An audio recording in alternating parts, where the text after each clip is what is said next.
ধর্ষকের মৃত্যুর আগে ধর্ষিতাকে মৃত্যুবরণ করতে হয়। এটা হচ্ছে আমাদের সোনার বাংলাদেশ।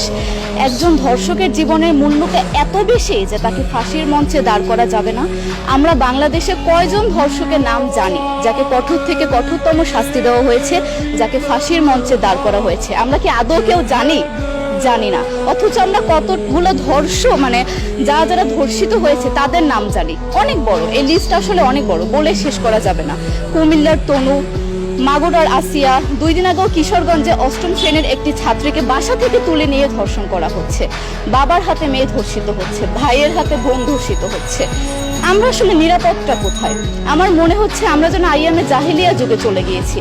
মাঝে মধ্যে মনে হয় এর থেকেও খারাপ সময় আছি আমরা, কারণ ওই যুগে মেয়েরা অ্যাটলিস্ট সম্মান নিয়ে মৃত্যুবরণ করতে পারত। জন্মের পরপর জ্যান্ত মাটিতে পুঁতে দেওয়া হতো, আর আমাদের ধর্ষণ করে নির্মমভাবে তারপর মৃত্যুবরণ করতে হচ্ছে। যদি সরকার আমাদের ওই নিরাপত্তা নাই দিতে পারে, তাহলে সরকারের কাছে আমাদের অনুরোধ, আমাদের জ্যান্ত মাটিতে পুঁতে দেখ। আমরা বেঁচে থাকতে চাই না, আমরা সম্মান নিয়ে মৃত্যুবরণ করতে চাই। আমরা এই দেশে থাকতে চাই না যে এই দেশে আমাদের কোনো নিরাপত্তা নেই, যে এই দেশে রাস্তা দিয়ে হাঁটলে আমাদের মধ্যে একটা আতঙ্ক কাজ করে, কখন কি না কি হয়ে যায়। আইন উপদেষ্টা বললেন যে ধর্ষকের নাকি ফাঁসি দেওয়া সম্ভব হবে না, তাহলে নাকি নিরীহ মানুষকেও মাঝে মধ্যে ফাঁসির ব্যবস্থা করা, মিথ্যা মামলায় ফাঁসি দিয়ে ফাঁসির ব্যবস্থা করা হতে পারে।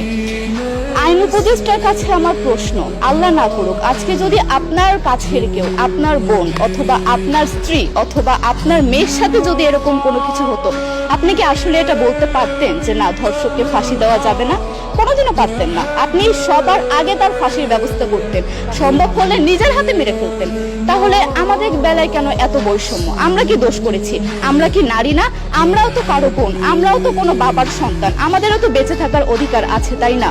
কিছু হলে মেয়েদের পোশাকের দোষ দেওয়া হয়। আমার কাছে প্রশ্ন, একটা 8 বছরের শিশুর মধ্যে এরকম কি থাকতে পারে যেটা একটা পুরুষকে অ্যাট্রাক্ট করবে, যেটা একটা পুরুষকে সিডিউস করবে? সেরকম হলে আসলে ধর্ষণ করা হতো সবসময় প্রাপ্তবয়স্ক মহিলাকে। কিন্তু আমরা আসলে পরিসংখ্যান গবেষণা করলে দেখতে পারি যে ধর্ষক সবচেয়ে বেশি করা হচ্ছে শিশুদেরকে, কিশোরীদের সবচেয়ে বেশি ধর্ষণ করা হচ্ছে। দৃষ্টিভঙ্গি পরিবর্তন করুন, চিন্তা ভাবনা পরিবর্তন করুন, ধর্ষকদের আইনের আওতায় আনুন। যদি আইন উপদেষ্টা অথবা প্রশাসন যদি ধর্ষকদের শাস্তির ব্যবস্থা না করতে পারে, আমাদের হাতে তুলে দেন, আমরা নিজেদের হাতে শাস্তি দিয়ে দিতে পারবো। এই সাহস আমাদের মধ্যে আছে। বেঁচে থাকার জন্য আমাদের যতটা কঠিন হতে হবে, আমরা কঠিন হওয়ার জন্য প্রস্তুত আছি। আমরা ফাঁসি চাই, ধর্ষকদের কঠোর থেকে কঠোরতম শাস্তি চাই। যতদিন না পর্যন্ত ফাঁসি দেওয়া হবে, যতদিন না পর্যন্ত ধর্ষকদের শাস্তির ব্যবস্থা করা হবে, আমরা আমাদের আন্দোলন অব্যাহত রাখবো। দরকার হলে আমরা শিক্ষা প্রতিষ্ঠান বন্ধ করে দিব, তবুও আমরা থামবো না। এটাই আমাদের দাবি।